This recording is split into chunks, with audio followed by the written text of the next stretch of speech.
Hi guys, আসসালামু আলাইকুম। সবাই কেমন আছেন? আশা করছি যিনি যেখান থেকে আমার ভিডিও দেখছেন সবাই ভালো আছেন। আলহামদুলিল্লাহ আমরাও অনেক ভালো আছি।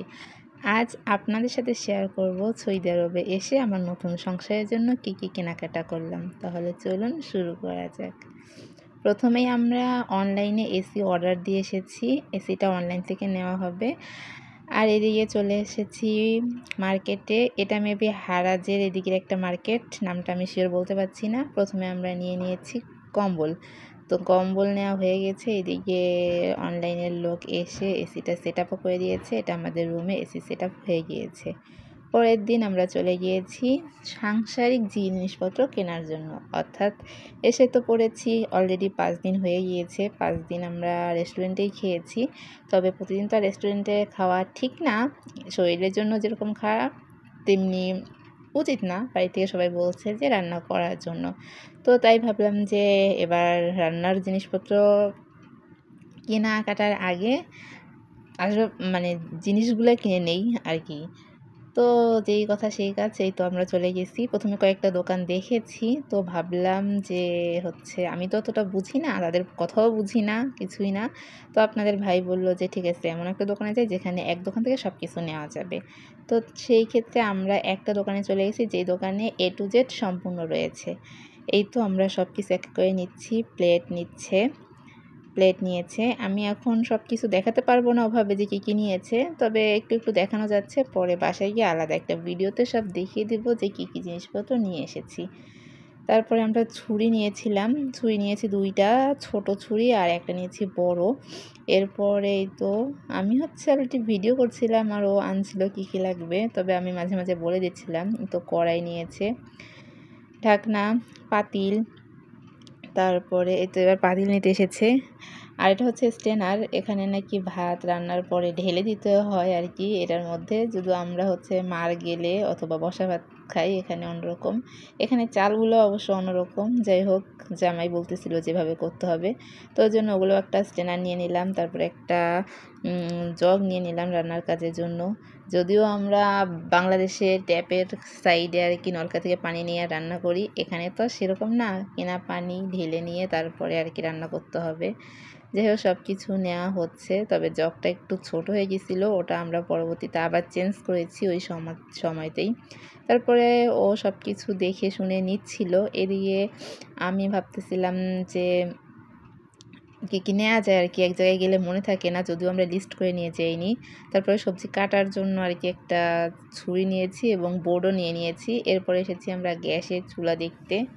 তো ভাবছি যে 1 চুলা নেব কিনা 2 চুলা নেব, কিন্তু পরে চিন্তা ভাবনা করে দেখলাম যে না, 2 চুলা নেওয়াই বেটার। যেহেতু একটাতে ভাত দিলাম, একটাতে তরকারি দিলাম, অর্থাৎ তাড়াতাড়ি হবে যেটা আমি মনে করি। তো তারপরে এই তো চুলা নেওয়া হয়ে গিয়েছে, এই চুলাটা নিয়ে নিয়েছি। এরপর এদিকে আমি দেখছিলাম যে মশলা থেতো করার জন্য যে জিনিসগুলা, তো ভাবছিলাম যে এগুলোই নিব।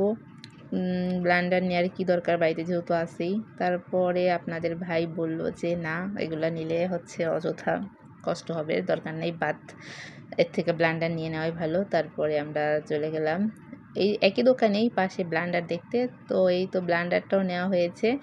এখন ভাইয়াটা চেক করে দিচ্ছিল যে ব্লেন্ডার মেশিনটা কীরকম। তারপরে 2-3টা দেখার পরে এটা আমার পছন্দ হয়েছে, আপনাদের ভাইয়েরও এটাই পছন্দ হয়েছে। পরে আমরা এই ব্লেন্ডারটাই নিয়ে নিয়েছি। যেহেতু ব্লেন্ডারটা দরকার মশলা করার জন্য, এই জন্য ভাবলাম যে নিয়েই নেই ওগুলা এক্সট্রা ঝামেলা থেকে। এরপরে আমি নিয়ে নিয়েছি। তারপরে আরও কিছু জিনিসপত্র দেখছিলাম, আরও একটি পাতিল দেখছিলাম। তার এই যা যা লাগবে আর কি সব কিছু অলমোস্ট নেওয়া হয়ে গেছে। এই তো সব কিছু এক জায়গায় করে রেখেছি।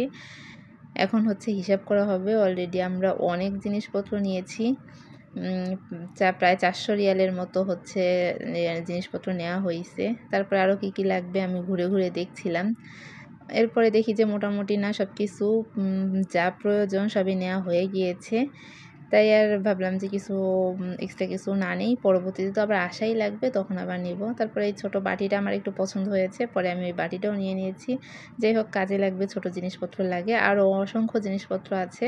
তবে ভালো লেগেছে, দোকানদারটা বাঙালি ছিল, যার সাথে আমি কথা বুঝতে পেরেছি। অন্যান্য দোকানে তো বুঝি না কিছুই, সব আপনার ভাইই বলে। সব জিনিসপত্র নেওয়া হয়েছে, এবার হিসাবের পালা। তো এখন দোকানদার ভাইটাই তো হিসাব করবে কত টাকার জিনিস হয়েছে। একটা একটা করে সব কিছু হিসাব করে তারপরে আর কি প্রাইস দেওয়া হবে। এরপরে আমাদের আরও কেনাকাটা আছে, ফ্রিজ দেখতে হবে, প্লাস হচ্ছে ম্যাট্রিক্স দেখতে হবে।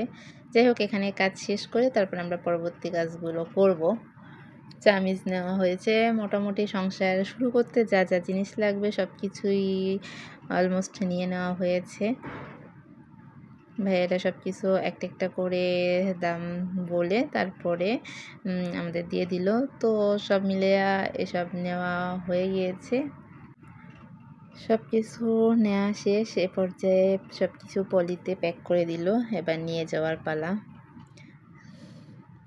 সংসার আসলে অনেক ঝামেলার কাজ, যদিও আমি অতটা বুঝতে পারছি না, সব কিছু আপনার ভাই করতেছে, তারপরেও জীবনে যা করে নেয় তাই করতেছে। সব কিছু নেওয়া হয়ে গেছে, এগুলো নিয়ে আমরা গাড়িতে ওঠাবো। তার আগে জিনিসগুলো ওই দোকানেই রেখে আমরা হচ্ছে সাইডে ম্যাকটেসের দোকান ছিল, ওখানে গেলাম। একটু জিনিসগুলো এখানে রেখে ম্যাকটেস দেখতে গিয়েছি। পরে কয়েকটা দেখার পরে এই ম্যাকটেসটা ভালো লেগেছে আমাদের রুমে অনুযায়ী, যে এটা ঠিক আছে। তো তারপরে আমরা এই ম্যাট্রিক্সটা নিয়ে নিলাম, সাথে আরও কিছু নিলাম, কুশন, যা যা লাগবে প্রয়োজনীয় সব কিছু নেওয়া হয়ে গিয়েছে।